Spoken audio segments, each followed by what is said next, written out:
तान्तर्बाह्याण्डकोशं हरितोपलाभम्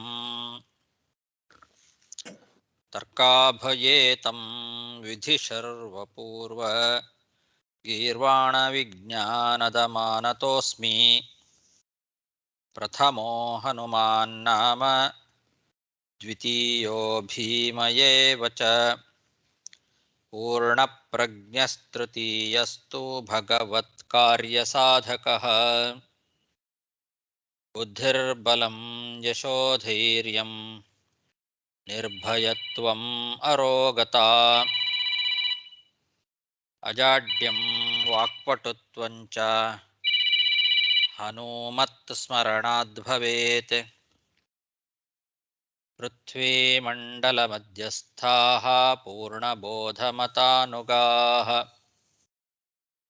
वैष्णवा विष्णुहृदयाः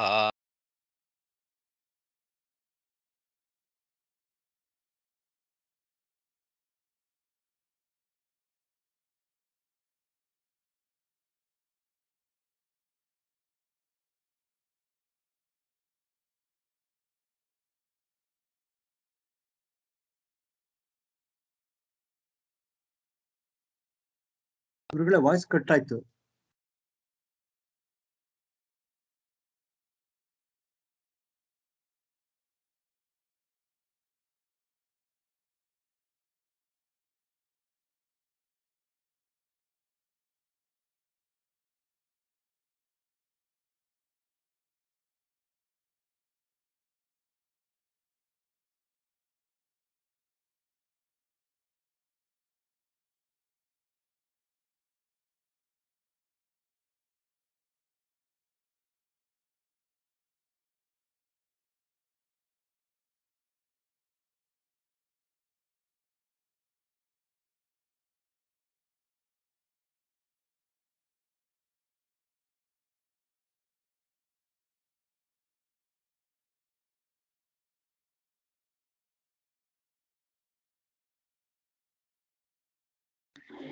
ಗುರುಗಳು ಯಾರು ಮ್ಯೂಟ್ ಮಾಡ್ಬಿಟ್ಟಿದ್ದಾರೆ.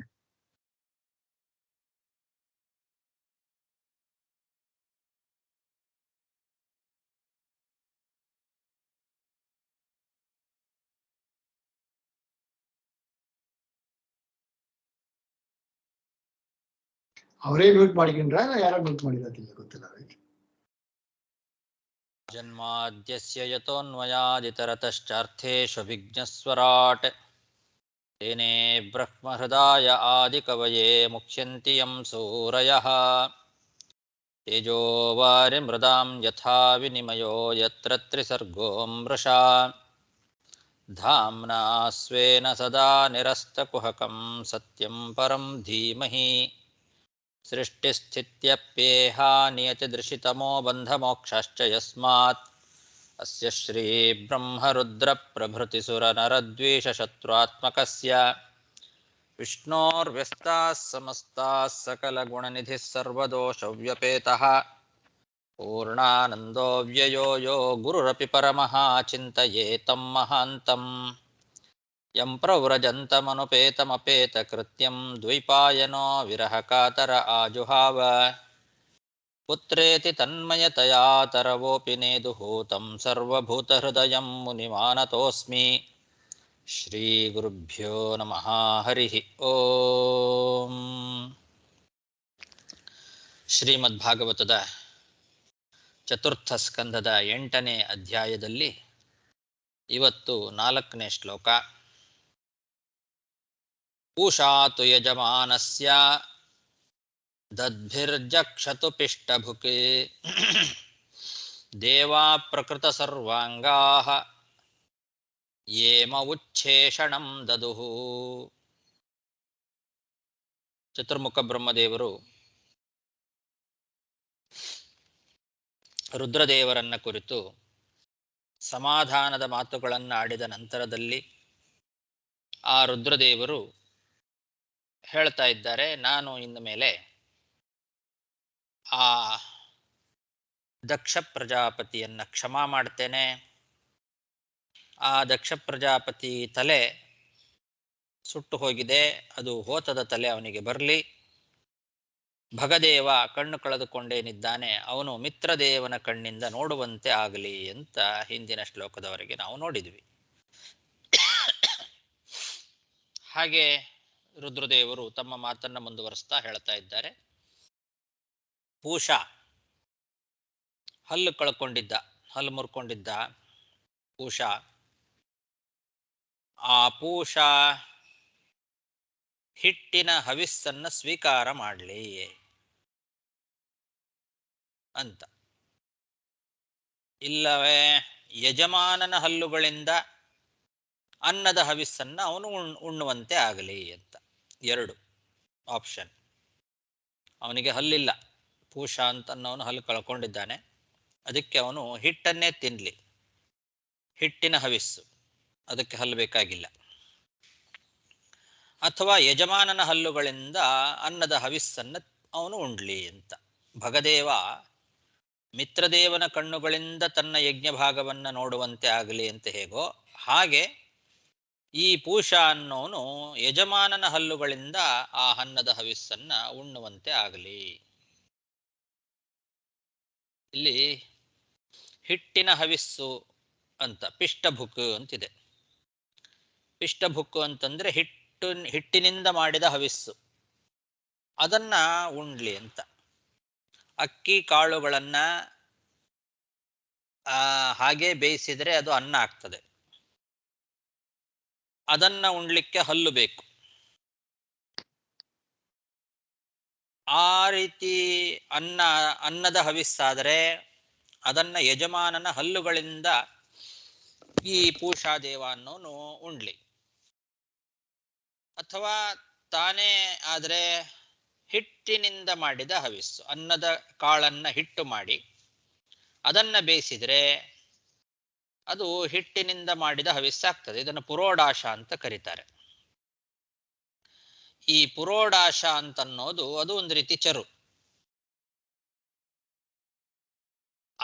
ಅಕ್ಕಿ ಕಾಳುಗಳನ್ನು ಹಾಗೇ ಬೇಯಿಸಿದ್ರೆ ಚರು ಅನ್ನೋ ಶಬ್ದದಿಂದ ಅದು ಕರೆಸ್ಕೊಳ್ತದೆ. ಆ ಅಕ್ಕಿ ಕಾಳುಗಳನ್ನ ಹಿಟ್ಟು ಮಾಡಿ ಬೇಯಿಸಿದ್ರೆ ಪುರೋಡಾಶ ಅಂತ ಕರೆಸ್ಕೊಳ್ತದೆ. ಇಷ್ಟು ವ್ಯತ್ಯಾಸ ಚರು ಮತ್ತು ಪುರೋಡಾಶ ಅಂತ. ಪೂಷನಿಗೆ ಹಲ್ಲಿಲ್ಲ ಆದ್ರಿಂದ ಅವನಿಗೆ ಪುರೋಡಾಶವೇ ಹವಿಸ್ಸು. ಆದರೆ ಬೇರೆ ದೇವತೆಗಳ ಜೊತೆಗೆ ಸೇರಿ ಅವನು ಹವಿಸ್ಸನ್ನ ಸ್ವೀಕಾರ ಮಾಡುವಾಗ ಅವನಿಗೆ ಚರುವನ್ನು ಅರ್ಪಣೆ ಮಾಡಬಹುದು. ಅವನಿಗೆ ಮಾತ್ರ ಅರ್ಪಣೆ ಮಾಡೋದಾದರೆ ಪುರೋಡಾಶವನ್ನೇ ಅರ್ಪಣೆ ಮಾಡಬೇಕು, ಹಲ್ಲಿಲ್ಲ ಆದ್ರಿಂದ. ಈಗ ಬೇರೆ ಬೇರೆ ದೇವತೆಗಳ ಜೊತೆಯಲ್ಲಿ ಹವಿಸ್ಸನ್ನ ಸ್ವೀಕಾರ ಮಾಡತಕ್ಕಂತಹ ಸಂದರ್ಭ ಇದೆ. ಆವಾಗ ಚರುವನ್ನು ಅರ್ಪಣೆ ಮಾಡಬಹುದು. ಅವಾಗ ಹೇಗೆ ಚಿನ್ನೋದು ಚರುವನ್ನ? ಅವನು ಹಲ್ಲಿಲ್ವಲ್ಲ ಅಂದ್ರೆ ಅವಾಗ ಯಜಮಾನನ ಹಲ್ಲಿನಿಂದ ಅವನು ಅಗಿದು ಉಣ್ಣುವಂತೆ ಆಗಲಿ ಅನ್ನೋದು ಅದರ ಅಭಿಪ್ರಾಯ. ಈ ರೀತಿ ರುದ್ರದೇವರು ಪೂಷಾ ಅನ್ನೋನಿಗೆ ಅನುಗ್ರಹ ಮಾಡಿದ್ದಾರೆ. ಅದಕ್ಕೂ ಒಂದು ವೇದ ಮಂತ್ರ, ಪೂಷಾ ಪ್ರಪಿಷ್ಟ ಭಾಗೋನ್ ಅದಂತಕೋ ಹಿ ಸಹ ಅಂತ ಒಂದು ವೇದ ಮಂತ್ರ ಇದೆ. ಅದಂತಕಃ ಹಲ್ಲಿಲ್ಲದೆ ಇರೋನಾದ್ರಿಂದ ಅವನು ಪುರೋಡಾಶವನ್ನ ಸ್ವೀಕಾರ ಮಾಡುವಂತೆ ಆಗಲಿ ಅಂತಂತ ತಿಳಿಸಿಕೊಡ್ತಕ್ಕಂತಹ ಒಂದು ವೇದ ಮಂತ್ರ ಅದು. ಅದು ಭಗವಂತನ ಇಚ್ಛೆನೇ ಹಾಗೆ. ವೇದ ಮಂತ್ರಗಳು ಅಂತಂದ್ರೆ ಅದು ಭಗವಂತನ ಆಜ್ಞೆ. ಶ್ರುತಿ ಸ್ಮೃತಿ ಹರೇರಾಜ್ಞಾ ಅಂತ. ಶ್ರುತಿ ಮತ್ತು ಸ್ಮೃತಿಗಳು ಭಗವಂತನ ಆಜ್ಞೆಗಳು. ಹಾಗಾಗಿ ವೇದ ಮಂತ್ರದಲ್ಲಿ ಇರುವಂತೆ ಭಗವಂತನ ಇಚ್ಛೆಯಂತೆ ಅಂತ ಅರ್ಥ. ರುದ್ರದೇವರು ಆ ರೀತಿ ಅನುಗ್ರಹವನ್ನ ಮಾಡಿದ್ರು. ಶಿವ ಎಲ್ಲ ಉಚ್ಚಿಷ್ಟ ಭಾಗವನ್ನು ತಾನು ಸ್ವೀಕಾರ ಮಾಡೋದು ಕೂಡ ಭಗವಂತನ ಆಜ್ಞೆ ಅಂತಾನೆ. ಯಾಕೆಂದ್ರೆ ಅದಕ್ಕೂ ಶ್ರುತಿ ಇದೆ. ಉಚ್ಛೇಷಣ ಭಾಗೋ ವೈ ರುದ್ರ ಅಂತ ಶ್ರುತಿ. ಹಾಗಾಗಿ ಆ ಶ್ರುತಿಗೆ ಅನುಸಾರವಾಗಿ ಉಚ್ಚಿಷ್ಟ ಭಾಗವನ್ನೇ ಸ್ವೀಕಾರ ಮಾಡ್ತಾನೆ ರುದ್ರ. ಇನ್ನು ಮುಂದಿನ ಶ್ಲೋಕದಲ್ಲಿ ಅಶ್ವಿನಿ ದೇವತೆಗಳು ಏನಿದ್ದಾರೆ ಅವರ ತೋಳುಗಳಿಂದ ಋತ್ವಿಜರು ಸ್ವೀಕಾರ ಮಾಡಲಿ.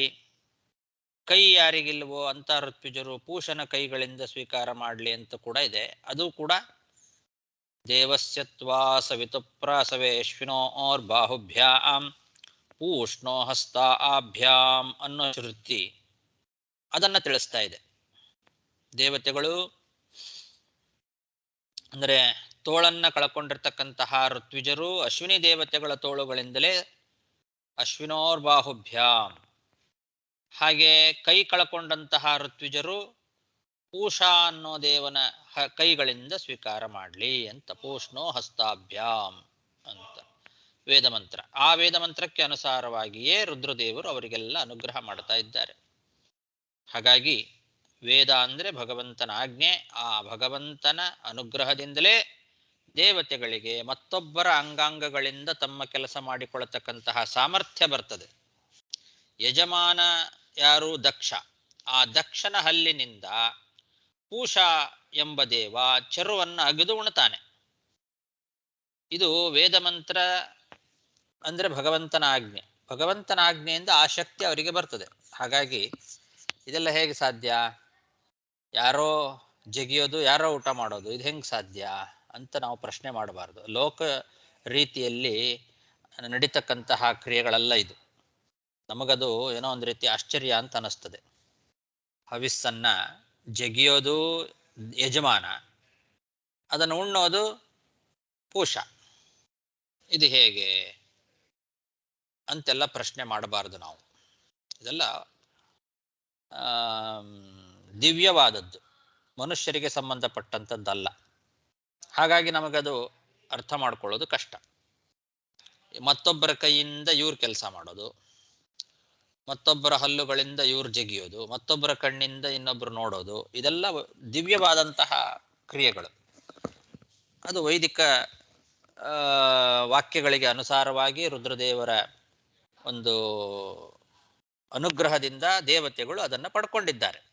ಹಾಗಾಗಿ ಭಗದೇವ ಮಿತ್ರದೇವನ ಕಣ್ಣಿಂದ ನೋಡ್ತಾನೆ. ಪೂಷಾ ಅನ್ನೋನು ಹಲ್ಲಿಲ್ಲಾದ್ರಿಂದ ಅವನು ಒಂದೋ ಹಿಟ್ಟಿನ ಹವಿಸ್ಸನ್ನು ಸ್ವೀಕಾರ ಮಾಡ್ತಾನೆ, ಅಥವಾ ಚರುವನ್ನು ಬೇರೆ ದೇವತೆಗಳ ಜೊತೆಯಲ್ಲಿ ಸ್ವೀಕಾರ ಮಾಡುವಾಗ ಅವನು ಯಜಮಾನನ ಹಲ್ಲಿನಿಂದಲೇ ಅನ್ನವನ್ನ ಸ್ವೀಕಾರ ಮಾಡ್ತಾನೆ. ಇನ್ನು ದೇವತೆಗಳ ಭಿನ್ನ ಭಿನ್ನವಾದ ಅವಯವಗಳೇನಿದ್ದಾವೆ ಅವೆಲ್ಲ ಹಿಂದಿನಂತೆ ಆಗಲಿ ಅಂತ ಅಂದುಬಿಟ್ರು. ದೇವತೆಗಳ ಅವಯವಗಳು, ಕೆಲವು ದೇವತೆಗಳ ಅವಯವಗಳೆಲ್ಲ ಭಿನ್ನ ಭಿನ್ನವಾಗಿತ್ತು. ಆ ಅವಯವಗಳೆಲ್ಲವೂ ಕೂಡ ಹಿಂದಿನಂತೆಯೇ ಆಗಲಿ. ಯಾಕೆಂದ್ರೆ ಅವರು ನನಗೆ ಯಜ್ಞದಲ್ಲಿ ಕೊನೆಗೆ ಉಳಿದ ಹವಿಸ್ಸನ್ನೆಲ್ಲ ಕೊಡ್ತಾರೆ. ಅದಕ್ಕೋಸ್ಕರ ಅವರಿಗೆಲ್ಲ ಯಥಾ ರೀತಿ ಹಿಂದಿನಂತೆಯೇ ಅವಯವಗಳೆಲ್ಲ ಬರಲಿ. ಪ್ರಕೃತ ಸರ್ವಾಂಗಾಹ ದೇವಾಹ ಅಂತ. ಯಾಕೆ? ಏ ಮೇ ಉಚ್ಛೇಷಣಂ ದದುಹು. ಆ ಎಲ್ಲ ದೇವತೆಗಳು ನನಗೆ ಉಚ್ಛೇಷಣವನ್ನ ಕೊಡ್ತಾರೆ ಅಂತ. ಉಚ್ಛೇಷಣವನ್ನ ಅವನು ತಿಂತಾನೆ ರುದ್ರ. ಯಾಕೆ? ವೇದ ಮಂತ್ರ, ಭಗವಂತನ ಆಜ್ಞೆ, ಉಚ್ಛೇಷಣ ಭಾಗೋ ವೈ ರುದ್ರ ಅಂತ. ಹಾಗಾಗಿ ಅದನ್ನೇ ತಾನು ಸ್ವೀಕಾರ ಮಾಡ್ತಾನೆ. ಯಜ್ಞಗಳೆಲ್ಲ ಎಲ್ಲಾ ದೇವತೆಗಳಿಗೆ ಹವಿಸ್ಸನ್ನ ಕೊಟ್ಟ ನಂತರದಲ್ಲಿ ಉಳಿಯುವ ಭಾಗ ಅಂತ ಅರ್ಥ. ಆ ಎಲ್ಲ ಉಳಿಯುವ ಭಾಗವನ್ನ ರುದ್ರದೇವರು ಸ್ವೀಕಾರ ಮಾಡ್ತಾರೆ. ಉಚ್ಛೇಷಣ ಭಾಗ ವೈ ರುದ್ರ. ಪೂಷಾತು ಯಜಮಾನಸ್ಯ ದದ್ಭಿರ್ಜಕ್ಷತು ಪಿಷ್ಟಭುಕೆ ದೇವಾ ಪ್ರಕೃತ ಸರ್ವಾಂಗಾಹ ಯೇಮ ಉಚ್ಛೇಷಣಂ ದದುಹು. ಬಾಹುಭ್ಯಾಂ ಅಶ್ವಿನೋ ಪೂಷ್ಣೋ ಹಸ್ತಾಭ್ಯಾಂ ಕೃತ ಬಾಹವಃ ಭವಂತ್ವಧ್ವರ್ಯವಶ್ಚಾನ್ಯೇ ಬಸ್ತಶ್ಮಶ್ರುರ್ಭೃಗುರ್ಭವೇತ್. ಅದೇ ಹೇಳಿದಂತೆ ಯಾರ್ಯಾರಿಗೆ ಬಾಹುಗಳಿಲ್ಲವೋ ಋತ್ವಿಜರುಗಳು, ಆ ಎಲ್ಲ ಋತ್ವಿಜರು ಕೂಡ ಅಶ್ವಿನಿ ದೇವತೆಗಳ ತೋಳುಗಳಿಂದ ಅವರು ಕಾರ್ಯವನ್ನ ಮಾಡಲಿ. ಕೈ ಯಾರಿಗೆ ಇಲ್ಲವೋ ಅಂತಹ ಋತ್ವಿಜರುಗಳು ಪೂಷಾದೇವನ ಕೈಗಳಿಂದ ಕೆಲಸವನ್ನ ಮಾಡುವಂತೆ ಆಗಲಿ. ಬಾಹುಭ್ಯಾಂ ಅಶ್ವಿನೋಃ ಪೂಷ್ಣೋ ಹಸ್ತಾಭ್ಯಾಂ ಕೃತ ಬಾಹವಃ ಅಂತ. ಅದು ಅಶ್ವಿನೋರ್ ಬಾಹುಭ್ಯಾಂ ಪೂಷ್ಣೋ ಹಸ್ತಾಭ್ಯಾಂ ಅನ್ನೋ ವೇದ ಮಂತ್ರದ ಅನುಸಾರವಾಗಿ ರುದ್ರದೇವರು ಹೇಳುವ ಮಾತು. ಹಾಗೆ ಭೃಗು ಋಷಿಗಳು, ಅವರಿಗೆ ಗಡ್ಡ ಮೀಸೆಗಳೆಲ್ಲ ಹೋಗಿಬಿಟ್ಟಿತ್ತಲ್ಲ. ಹಿಂದೆ ಒಂದು ಬಾರಿ ಅವರಿಗೆ ಗಡ್ಡ ಮೀಸೆ ಮತ್ತೆ ಬರುವಂತೆ ಆಗಲಿ ಅಂತ ಹೇಳಿದ್ರು. ಇಲ್ಲಿ ಭೃಗು ಋಷಿಗಳ ಹಿಂದಿನ ಅಧ್ಯಾಯದ ಕೊನೆಯಲ್ಲಿ ಬ್ರಹ್ಮದೇವರು ಹೇಳುವ ಮಾತು, ಭೃಗೋಶ್ಮಶ್ರೂಣಿ ರೋಹಂತೋ ಪೂಷ್ಣೋದಂತಾಶ್ಚ ಪೂರ್ವವತ್ ಅಂತ. ಭೃಗು ಋಷಿಗಳಿಗೆ ಪುನಃ ಗಡ್ಡ ಮೀಸೆಗಳು ಬರಲಿ, ಪೂಷಾದೇವನಿಗೂ ಮತ್ತೆ ಹಲ್ಲು ಬರಲಿ ಅಂತೆಲ್ಲ ಬ್ರಹ್ಮದೇವರು ಆಜ್ಞೆ ಮಾಡಿದ್ರು ರುದ್ರದೇವರಿಗೆ. ಅದರಂತೆ ಈಗ ರುದ್ರದೇವರು ಸರಿ, ಹಾಗಾದ್ರೆ ಭೃಗು ಋಷಿಗಳಿಗೂ ಕೂಡ ಗಡ್ಡ ಮೀಸೆ ಬರಲಿ. ಯಾರ್ದು? ಮೇಕೆಯ ಗಡ್ಡ ಬರಲಿ ಅಂತ. ಮೇಕೆ ಗಡ್ಡ ಅಂತ ಅಲ್ಲಿಂದ ಪ್ರಾರಂಭ ಆಯ್ತದು. ಮೇಕೆ ಗಡ್ಡ ಬಿಡೋದು. ಭೃಗು ಋಷಿಗಳಿಗೆ ಮೇಕೆ ಗಡ್ಡ, ಪೂರ್ತಿ ಗಡ್ಡ ಇಲ್ಲ ಅವರಿಗೆ.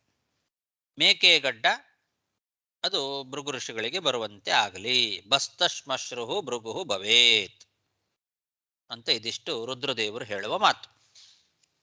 ಬಾಹುಭ್ಯಾಂ ಅಶ್ವಿನೋ ಪೂಷ್ಣೋ ಹಸ್ತಾಭ್ಯಾಂ ಕೃತಬಾಹವಃ ಭವಂತ್ವಧ್ವರ್ಯವಶ್ಚಾನ್ಯೇ ಬಸ್ತಶ್ಮಶ್ರುರ್ಭೃಗುರ್ಭವೇತ್.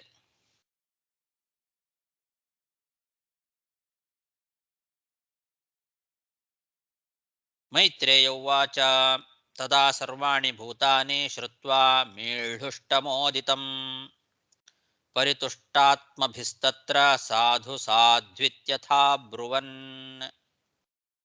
ಮೈತ್ರೇಯರು ವಿದುರನನ್ನ ಕುರಿತು ಹೇಳುವ ಮಾತನ್ನ ಮುಂದುವರೆಸ್ತಾ ಹೇಳ್ತಾರೆ. ಹೀಗೆ ರುದ್ರದೇವರು ಅನುಗ್ರಹವನ್ನ ಮಾಡಿದ ನಂತರದಲ್ಲಿ ಆ ರುದ್ರದೇವರು ಹೇಳಿದ ಮಾತನ್ನ ಎಲ್ಲರೂ ಕೂಡ ಪ್ರಶಂಸೆ ಮಾಡಿದರು ಅಂತ ಹೇಳ್ತಾ ಇದ್ದಾರೆ. ಯಾಕೆ ಅಂದ್ರೆ ರುದ್ರದೇವರು ಭಕ್ತರಿಗೆ ಅಭೀಷ್ಟವನ್ನು ಕೊಡೋದರಲ್ಲಿ ಅಗ್ರಗಣ್ಯರು, ಶೀಘ್ರ ಫಲದಾಯಕರಾಗಿರ್ತಕ್ಕಂಥವರು, ಭಕ್ತಾಭೀಷ್ಟವನ್ನ ಕೊಡೋದರಲ್ಲಿ ಅಗ್ರೇಸರರಾಗಿರ್ತಕ್ಕಂಥವ್ರು. ಮೀಳ್ಹುಷ್ಟಮೋದಿತಂ ಅಂತ ಇಲ್ಲಿ ಪದ ಇದೆ. ಮೀಳ್ಹುಷ್ಟ ಅಂತನ್ನೋದು ರುದ್ರದೇವರ ಹೆಸರು. ಮೀಳ್ಹುಷ್ಟ ಅಂತಂದ್ರನೆ ಮೀಳುಷ್ಟಮ, ಆ ಮೀಳುಷ್ಟಮ ಹೇಳಿದ ಮಾತು. ಆ ರುದ್ರದೇವರ ಹೆಸರನ್ನು ಹೇಳುವಾಗಲೇನೆ ಅವರು ಭಕ್ತಾಭೀಷ್ಟಪ್ರದರಲ್ಲೇ ಅಗ್ರೇಸರರು ಅಂತನ್ನೋದು ತಿಳಿತಾ ಇದೆ. ಯಾಕೆಂದ್ರೆ ಮೀಳುಷ್ಟಮ ಅಂದರೆ ಮಿಹಸೇಚನೆ ಅಂತ ಒಂದು ಧಾತು. ಮಿಹಸೇಚನೆ ಅಂತನ್ನೋ ಧಾತುವಿನಿಂದ ಮೀಳ್ಹುಷ್ಟ ಅಂತ ಪದ ನಮಗೆ ಬಂದಿದೆ. ಸೇಚನ ಮಾಡೋದು. ಯಾರು ಪ್ರಣತ ಜನರಿದ್ದಾರೋ, ಯಾರು ರುದ್ರದೇವರನ್ನ ಸ್ತೋತ್ರ ಮಾಡಿ ಫಲವನ್ನ ಬೇಡ್ತಾರೋ ಅಂತಹ ಜನರಿಗೆ ಅಭೀಷ್ಟವನ್ನ ಸುರಿಸ್ತಾರಂತೆ, ಸೇಚನೆ ಮಾಡ್ತಾರೆ, ಮಳೆ ಸುರಿಸಿದಂತೆ ಸುರಿಸ್ತಾರೆ. ಅವರಿಗೆ ಅತಿಶಯವಾದ ಅಭೀಷ್ಟಗಳನ್ನ ತಂದು ಕೊಡ್ತಾರೆ ಅಂತರ್ಥ ಮೀಳುಷ್ಟಮ ಅಂತ. ಅದರಲ್ಲೇ ತಮ ಅಗ್ರೇಸರರು. ಮೀಢು ಅದು ಮೀಢ್ವ, ಳ ಮತ್ತು ಢ ಎರಡು ಅಭೇದ ಅಂತ, ಳಯೋರಭೇದ ಅಂತ. ಹಾಗಾಗಿ ಸೇಚನ ಅನ್ನೋದು ಮಿಹ ಅಂತಿದ್ದದ್ದು ಮೀಢ್ ಅಂತಾಗತ್ತೆ. ಮೀಢ್ವ, ಮೀಢವಾನ್, ಮೀಢ್ವಾನ್ ಅಂತಾಗಿ ಅದರಲ್ಲಿ ಮೀಢ್ವದಲ್ಲೇ ತಮ, ಮೀಢುಷ್ಟಮ, ಮೀಳುಷ್ಟಮ ಅಂತ ಹೀಗೆ ಪದ ಆಗಿದೆ. ಅಂತಹ ಮೀಳುಷ್ಟಮನಾದ ಮೀಢುಷ್ಟಮ ಅಥವಾ ಮೀಳುಷ್ಟಮ, ಭಕ್ತರ ಅಭೀಷ್ಟಗಳನ್ನು ಕೊಡೋದ್ರಲ್ಲೇ ಅಗ್ರೇಸರನಾಗಿರ್ತಕ್ಕಂಥವನು ರುದ್ರ. ಅಂತಹ ರುದ್ರದೇವರು ಹೇಳಿದ ಮಾತನ್ನ ಅಲ್ಲಿ ನೆರೆದಂತಹ ಎಲ್ಲ ಜನರು ಕೂಡ ಕೇಳಿಸ್ಕೊಂಡು ಎಲ್ಲರೂ ಸಾಧು ಸಾಧು ಅಂದ್ರಂತೆ. ಬಹಳ ಒಳ್ಳೆಯದು, ಬಹಳ ಒಳ್ಳೆ ರೀತಿಯಲ್ಲಿ ರುದ್ರದೇವರು ಹೇಳಿದ್ದಾರೆ ಅಂತ ಎಲ್ಲರೂ ಪ್ರಶಂಸೆಯನ್ನ ಮಾಡಿದರು ರುದ್ರದೇವರ ಮಾತನ್ನ. ತದಾ ಸರ್ವಾಣಿ ಭೂತಾನಿ ಶ್ರುತ್ವಾ ಮೀಳುಷ್ಟಮೋದಿತಂ ಪರಿತುಷ್ಟಾತ್ಮಭಿಸ್ತತ್ರ ಸಾಧು ಸಾಧ್ವಿತ್ಯಥಾ ಬ್ರುವನ್ ತತೋ ಮೀಢ್ವಾಂಸಮಾಮಂತ್ರ್ಯ ಶುರಾಸೀರಾಃ ಸಹರ್ಷಿಭಿಃ ಭೂಯಸ್ತದ್ದೇವಯಜನಂ ಸಮೀಢ್ವದ್ವೇಧಸೋ ಯಯುಃ.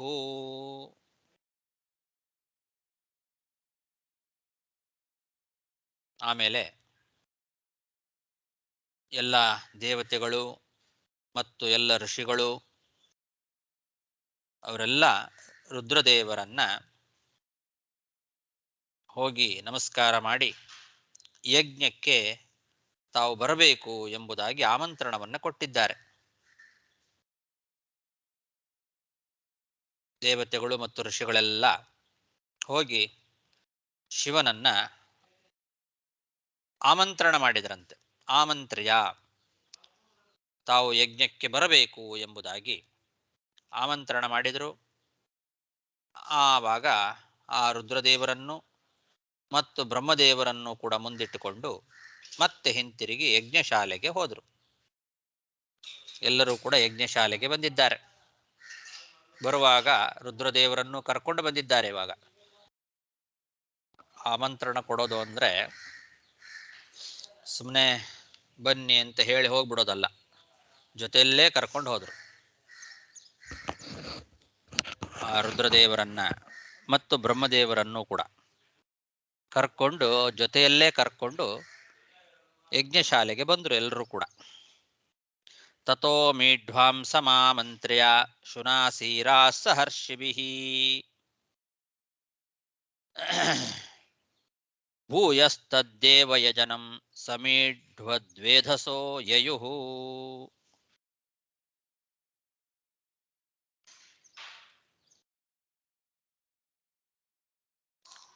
ಶುನಾಸೀರರು ಅಂದ್ರೆ ದೇವತೆಗಳು ಅಂತ ಅರ್ಥ. ಅದು ಪರ್ಯಾಯ ಪದ. ದೇವ ಅನ್ನೋ ಶಬ್ದಕ್ಕೆ ಪರ್ಯಾಯ ಪದಗಳು ಶುನಾಸೀರ. ಆಮೇಲೆ ವಿಧಾಯಕಾರ್ಸ್ನೇನ ಚ ತತ್ ಯಥಾಹ ಭಗವಾನ್ ಭವಃ ಸಂದಧುಃಖಸ್ಯ ಕಾಯೇನ ಸವನೀಯ ಪಶೋ ಶಿರಃ. ರುದ್ರದೇವರು ಹೇಳಿದಂತೆ ಎಲ್ಲವನ್ನೂ ಮಾಡಿದರು ಅಂತ. ಕಾರ್ಸ್ನೇನ ತದ್ ಯಥಾಹ ಭವಃ. ಭವಃ ಅಂದ್ರೆ ರುದ್ರದೇವರು ಯಥಾಹ, ಹಿಂದೆ ಏನೇನಾಗಬೇಕು ಅಂತ ಅವ್ರು ಹೇಳಿದ್ರು ಅದೇ ರೀತಿ ಎಲ್ಲ ಮಾಡಿದ್ರಂತೆ. ಅಂದ್ರೆ ಭೃಗುವಿಗೆ ಮೇಕೆಗಡ್ಡ, ಆಮೇಲೆ ತೋಳಿಲ್ಲದೆ ಇರ್ತಕ್ಕಂಥವ್ರು ಅಶ್ವಿನಿ ದೇವತೆಗಳಿಂದ ತೋಳು, ಕೈ ಇಲ್ಲದೆ ಇರೋರು ಪೂಷನ ಕೈಗಿ, ಪೂಷಾಗೆ ಹಲ್ಲಿರಲಿಲ್ಲ ಅವನು ಇವನಿಂದ ಯಜಮಾನನ ಹಲ್ಲಿಂದ ಸ್ವೀಕಾರ ಮಾಡೋದು. ಉಳಿದ ದೇವತೆಗಳೆಲ್ಲ ಅವರವರ ಅವಯವಗಳನ್ನು ಪಡ್ಕೊಂಡ್ರು. ಭಗದೇವ ಮಿತ್ರದೇವನ ಕಣ್ಣಿಂದ ನೋಡೋದು. ದಕ್ಷ ಪ್ರಜಾಪತಿಗೆ ತಲೆ ಇರಲಿಲ್ಲ, ಹೋತದ ತಲೆ, ಅದನ್ನ ತಂದು ಜೋಡಿಸಿದ್ರು. ದಕ್ಷನ ಶರೀರಕ್ಕೆ ಯಜ್ಞ ಪಶು ಯಾವುದೊಂದು ಆಡು ಇತ್ತೋ ಆ ಆಡಿನ ತಲೆಯನ್ನೇ ಆ ದಕ್ಷನಿಗೆ ಜೋಡಿಸಿದ್ರಂತೆ. ಸವನೀಯ ಪಶೋಹೋ ಶಿರಃ. ಸವನೀಯ ಪಶು, ಯಜ್ಞ ಪಶುವಾಗಿರ್ತಕ್ಕಂತಹ ಆಡಿನ ತಲೆಯನ್ನ ಆ ದಕ್ಷ ಪ್ರಜಾಪತಿಗೆ ಜೋಡಿಸಿದ್ರು. ಅವನು ಹಿಂದಿನಂತೆ ಬದುಕಿದ. ತಲೆ ಮಾತ್ರ ವ್ಯತ್ಯಾಸ ಆಯ್ತು ಅವನಿಗೆ. ಮೊದಲಿನ ತಲೆ ಹೋಯ್ತು, ಆಡಿನ ತಲೆ ಬಂತು. ಅಲ್ಲಿಂದ ಮುಂದೆ ಅವನು ಆಡಿನ ತಲೆಯಲ್ಲೇ ಇವತ್ತಿಗೂ ಕೂಡ ಇದ್ದಾನೆ. ಅವನ ತಲೆ ಹೋತದ ತಲೆ. ದೇಹ ಎಲ್ಲ ಮಾಮೂಲಿ ಮನುಷ್ಯರದ್ದೇ ಹಿಂದಿನಂತೆನೆ. ತಲೆ ಮಾತ್ರ ಆ ರುಂಡ ಹಾರಿ ಅದು ಭಸ್ಮ ಆಗಿ ಹೋಗಿತ್ತು. ಆ ತಲೆ ಮಾತ್ರ ಹೋತದ ತಲೆ ಆಯ್ತು. ವಿಧಾಯಕಾರ್ಸ್ನೇನ ಚ ತದ್ ಯಥಾಹ ಭಗವಾನ್ ಭವಃ ಸಂದಧುಃ ಕಸ್ಯ ಕಾಯೇನ ಸವನೀಯ ಪಶೋ ಶಿರಃ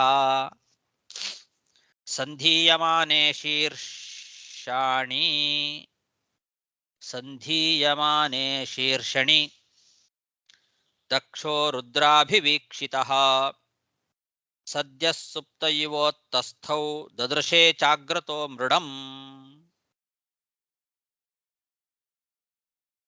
ಈ ರೀತಿ ರುದ್ರದೇವರು ಹೇಳಿದಂತೆ ಆಡಿನ ತಲೆಯನ್ನ ತಂದು ಜೋಡಿಸಿದಾಗ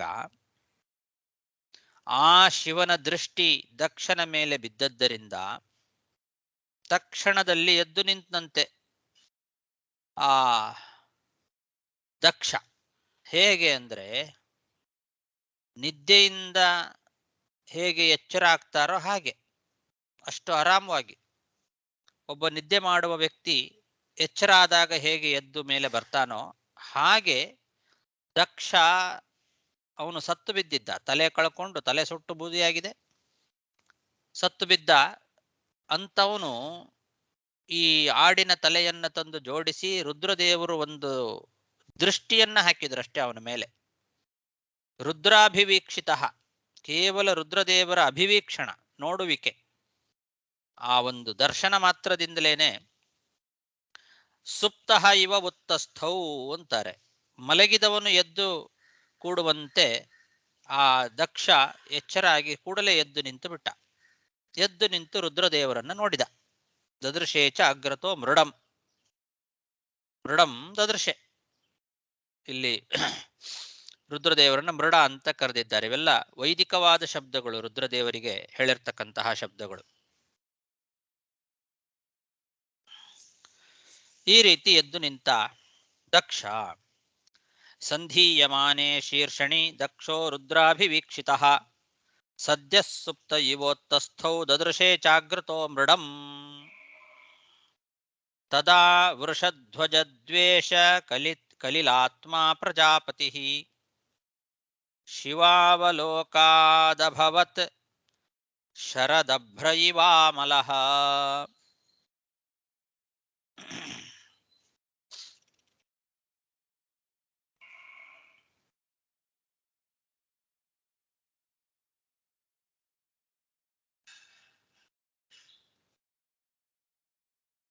ದಕ್ಷ ಹಿಂದೆ ಶಿವದ್ವೇಷದಿಂದ ಅವನ ಮನಸ್ಸು ಕಲುಷಿತವಾಗಿ ಹೋಗಿತ್ತು.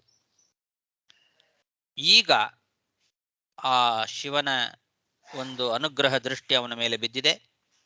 ಶಿವನನ್ನ ಕಂಡ ಕೂಡಲೇ ಅವನ ಮನಸ್ಸು ಶುಭ್ರವಾಗಿ ಬಿಡುತ್ತಂತೆ, ಶುದ್ಧವಾದ ಮನಸ್ಸಿವಾಗ. ಹಿಂದೆ ಮನಸ್ಸು ಕಲುಷಿತವಾಗಿತ್ತು. ಯಾವುದರಿಂದ? ವೃಷಧ್ವಜ ದ್ವೇಷ ಕಲಿಲಾತ್ಮ. ವೃಷಧ್ವಜ ಅಂತ ಇಲ್ಲಿ ರುದ್ರದೇವರ ಮತ್ತೊಂದು ಹೆಸರನ್ನ ಹೇಳ್ತಾ ಇದ್ದಾರೆ. ಒಂದೊಂದು ಶ್ಲೋಕದಲ್ಲಿ ರುದ್ರದೇವರಿಗೆ ಒಂದೊಂದು ಹೆಸರುಗಳನ್ನ ಬೇರೆ ಬೇರೆಯಲ್ಲಿ ಹೇಳ್ತಾ ಇದ್ದಾರೆ. ಇಲ್ಲಿ ಹಿಂದಿನ ಶ್ಲೋಕದಲ್ಲಿ ಮೃಡ ಅಂತಂದ್ರು, ಇವಾಗ ವೃಷಧ್ವಜ ಅಂತ ಕರಿತಾ ಇದ್ದಾರೆ. ಮುಂದೆ ಭವ ಅಂತಾರೆ, ಹಿಂದೆನೂ ಕೂಡ ಭವಹ ಅಂತ ಬಂತು ಹಿಂದಿನ ಶ್ಲೋಕದಲ್ಲಿ. ಅದಕ್ಕೂ ಹಿಂದೆ ಮೀಳುಷ್ಟತಮ ಅಂತ, ಅದು ಎಲ್ಲರಿಗೂ ಬೇಕಾದ ಅಭೀಷ್ಟಗಳನ್ನ ತಂದು ಕೊಡ್ತಕ್ಕಂಥವನು ಅಂತ ಅರ್ಥ.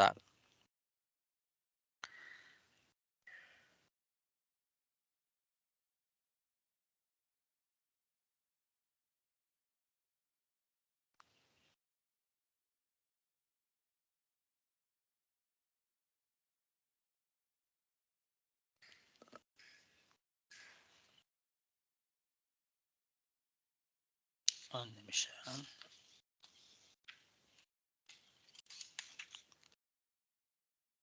ಆದರೆ ಮುಂದಿನ ಶ್ಲೋಕದಲ್ಲಿ ಮೀಢ್ವಾಂಸ ಅಂತ ಹೇಳಿದ್ದಾರೆ. ಅದು ಕೂಡ ರುದ್ರದೇವರ ಮತ್ತೊಂದು ಹೆಸರು.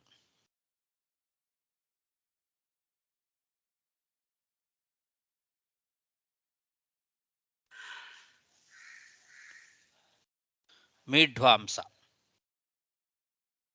ಆಮೇಲೆ ಭವ, ಆಮೇಲೆ ರುದ್ರ, ರುದ್ರಾಭಿವೀಕ್ಷಿತ ಅಂತ, ರುದ್ರ ಮತ್ತು ಮೃಡ.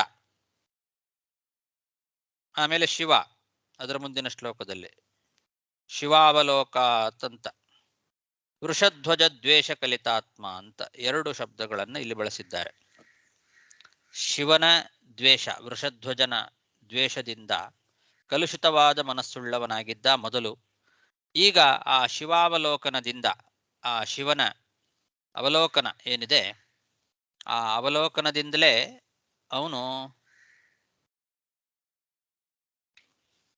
ಅವನ ಮನಸ್ಸು ಶುದ್ಧ ಆಗಿದೆ. ಹೇಗೆ ಅಂದರೆ ಅದಕ್ಕೆ ಹೇಳ್ತಾರೆ ಶರತ್ಕಾಲದ ಮೋಡದಂತೆ ಅಂತ.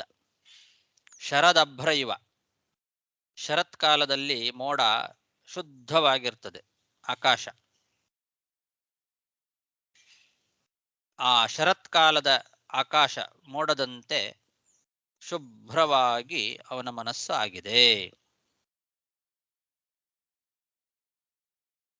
ಶರದೃತುವಿನಲ್ಲಿ ಸ್ವಚ್ಛವಾಗಿರ್ತದೆ ಮೋಡ. ಅದರಂತೆ ಶರತ್ಕಾಲದ ಮೋಡದಂತೆ ಸ್ವಚ್ಛವಾಯಿತು ಮನಸ್ಸು ಅಂತ ಇದ್ದಾರೆ.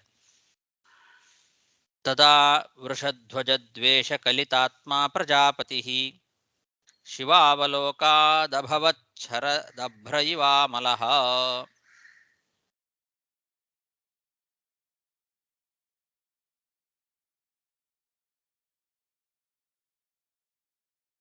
ಭವಸ್ತವಾಯ ಕೃತಧೀರ್ನಾಶಕ್ನೋದನುರಾಗತಃ ಔತ್ಕಂಠ್ಯ ಬಾಷ್ಪಕಳಯ ಸಂಪರೇತಾಂ ಸುತಾಂ ಸ್ಮರನ್. ಏನಾಯ್ತು? ಬ್ಯಾಟ್ರಿ ಡೌನ್ ಹಾಕಂತ ಹೇಳಬೇಕು. ಬ್ಯಾಟ್ರಿ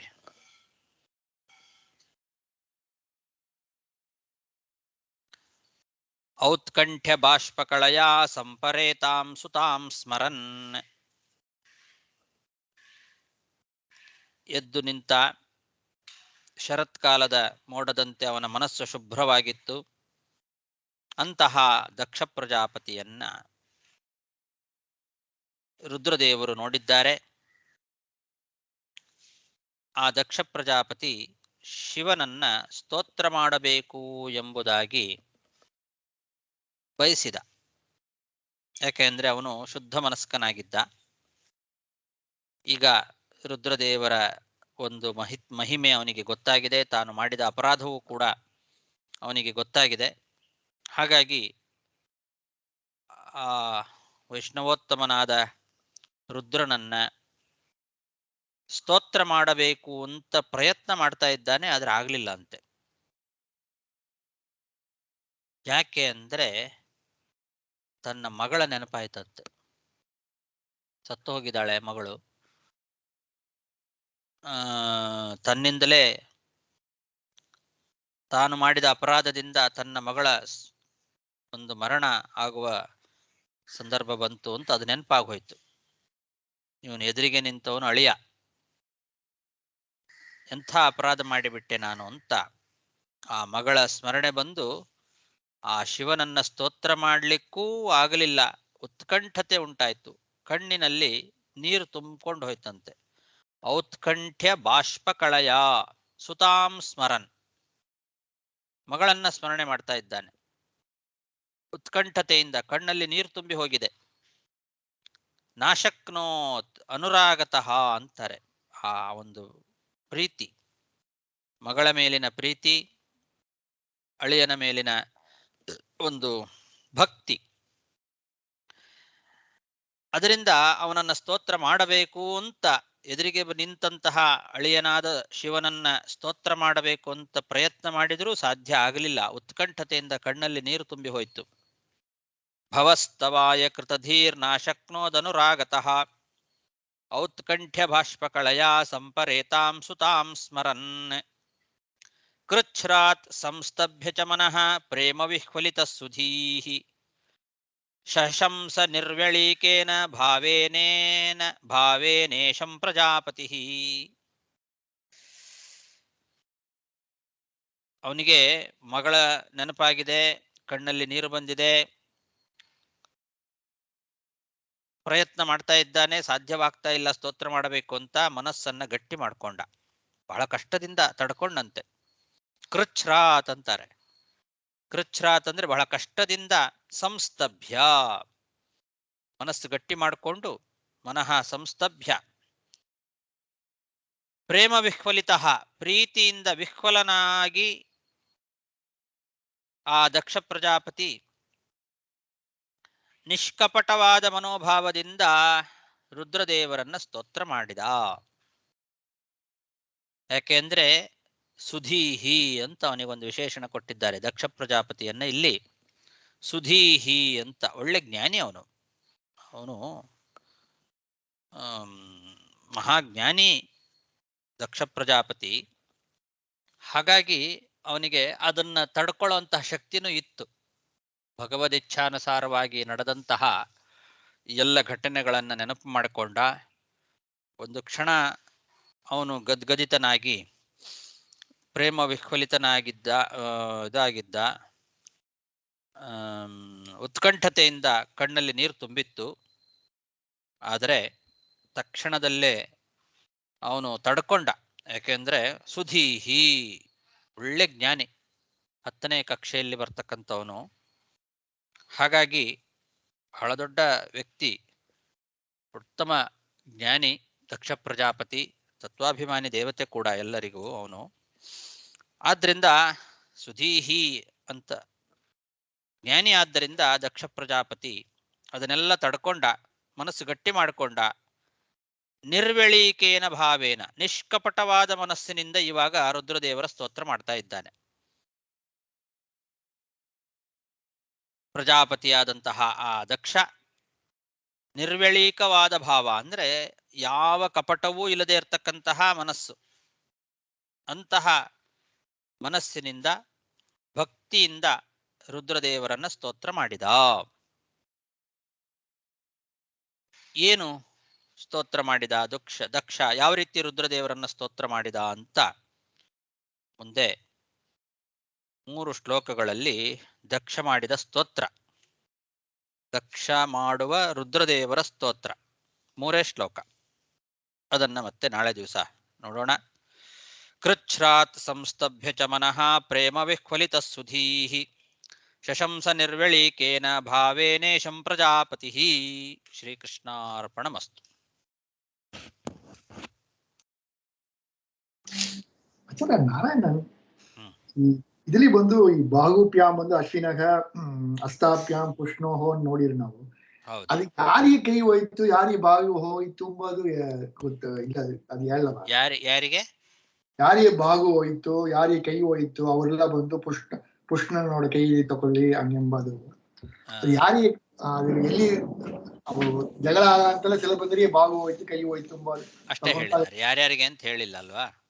ಹೇಳಲ್ಲ. 4 ಬಂದ್ರೆ ಮೀಸ ಹೋಯ್ತು ಭೃಗು, ದಕ್ಷಿಣೆ ತಲ ಹೋಯ್ತು, ಪೂಷಣೆ ಹಲ್ಲು ಹೋಯ್ತು, ಮಗನೇ ಕಣ್ಣು ಹೋಯ್ತು. 4 ನಾವು ಬಂದು ಬ್ರಹ್ಮದೇವರು ಕೊಡುನೆ ಹೇಳ್ತಾರ, ನಾವು ನೋಡಿರುವಲ್ಲಿ. ಇಲ್ಲಿ ಬಾಗು ಮತ್ತು ಹಸ್ತಾಭ್ಯಾಮ್ಲ ಬಂದು ಯಾರಿಗೆ ಹೋಯ್ತು ಅದು ಅಲ್ಲೂ ಕೂಡ ಹೇಳಲಿಲ್ಲ, ಅಷ್ಟೇ ಹೇಳಿದ್ದಾರೆ. ನಂದಿ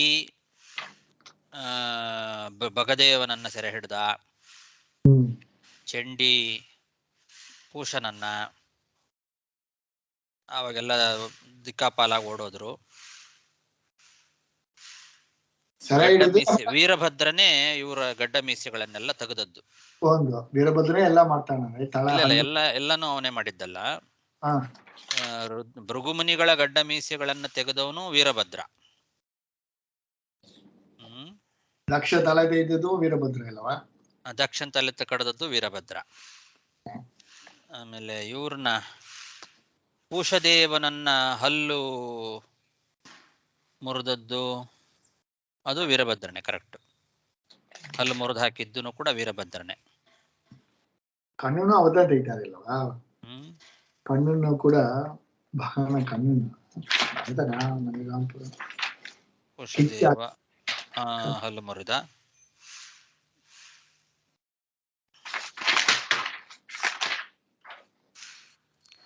6ನೇ ಅಧ್ಯಾಯದಲ್ಲಿ 21-20 ಶ್ಲೋಕದಲ್ಲಿದೆ.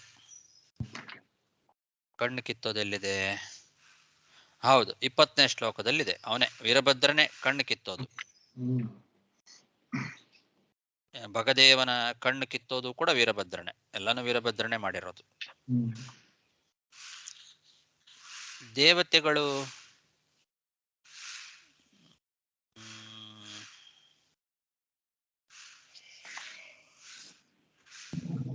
ಉಳಿದ ದೇವತೆಗಳು ಅಂತ ಅಷ್ಟೇ. ಅಲ್ಲಿ ಯಾರ್ಯಾರಿಗೆ ಏನೇನಾಯ್ತು ಅಂತ ಹೇಳಲಿಲ್ಲ.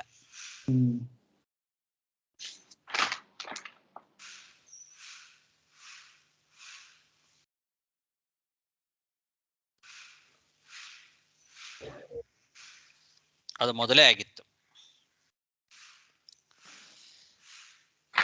ಇವರು ಬಂದು ನಂದಿ ಇಲ್ಲ ಬಂದು ಜಾಗ ಆಗ್ತಾರೆ. ಅವರೆಲ್ಲ ಬಂದು ನಾಶ ಮಾಡಿದ್ರು. 13-14ನೇ ಶ್ಲೋಕದಲ್ಲೇ ಬಂದಿದೆ ಅದು.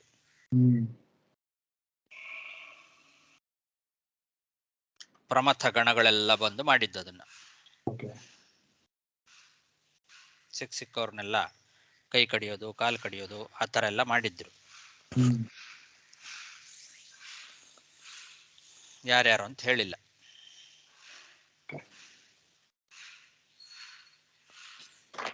ಇನ್ನೊಂದು ಬಂದು ಈ ಯಜ್ಞ ಬಂದು ಮುಡಿಯಲ್ಲ ನಿಮಗೆ, ಮುಗುದಿಲ್ಲ.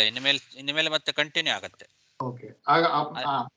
ಅಲ್ಲಿ ಅರ್ಧಕ್ಕೆ ನಿಂತಿತ್ತಲ್ಲ, ಓಕೆ, ಇನ್ನು ಮೇಲೆ ಅದು ಕಂಟಿನ್ಯೂ ಆಗತ್ತೆ ಯಜ್ಞ.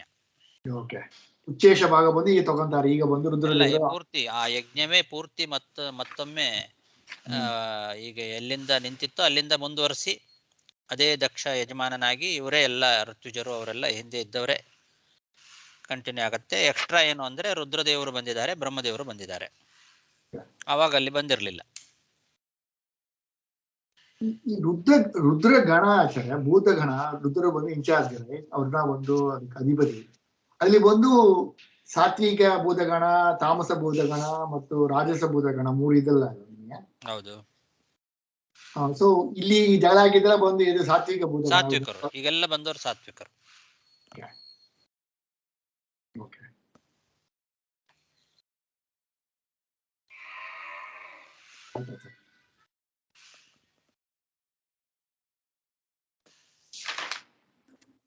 ನಮಸ್ಕಾರ ಆಚಾರ್ಯ. ಹರೇ ನಮಃ.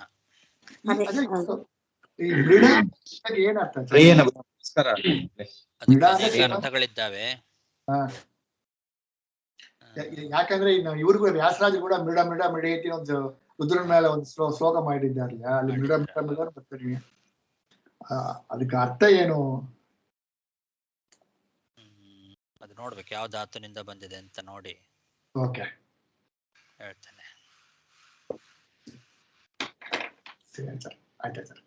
ಮೃತ್ಯುಂಜಯ ಅನ್ನೋ ಅರ್ಥನೇ ಇರ್ಬೋದು ಮೋಸ್ಟ್ಲಿ ಅದಕ್ಕೂ. ಮೃತ್ಯು ಅಂತ, ಮೃಡ ಅಂದ್ರೆ ಮೃತ್ಯು ದೇವತೆ ಅನ್ನೋ ಅರ್ಥ ಬರ್ತದೆ. ಬೇರೆ ಅನೇಕ ಅರ್ಥಗಳಿರ್ತಾವೆ, ನೋಡೋಣ ಆಮೇಲೆ.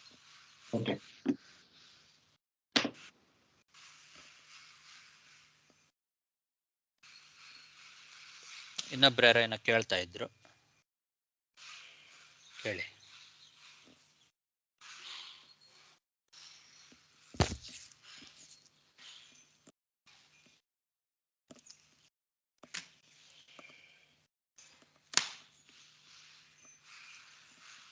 ಸರಿ, ಶ್ರೀಕೃಷ್ಣ ಅರ್ಪಣಮಸ್ತು. ನಮಸ್ಕಾರ ಗುರುಗಳೇ.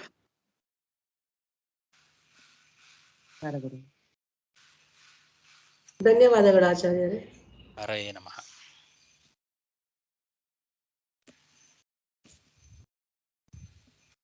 ಹರೇ ಶ್ರೀನಿವಾಸ. ನಮಸ್ಕಾರ ಗುರುಗಳೇ. ಹರೇ ಶ್ರೀನಿವಾಸ. ಹರೇ ನಮಃ.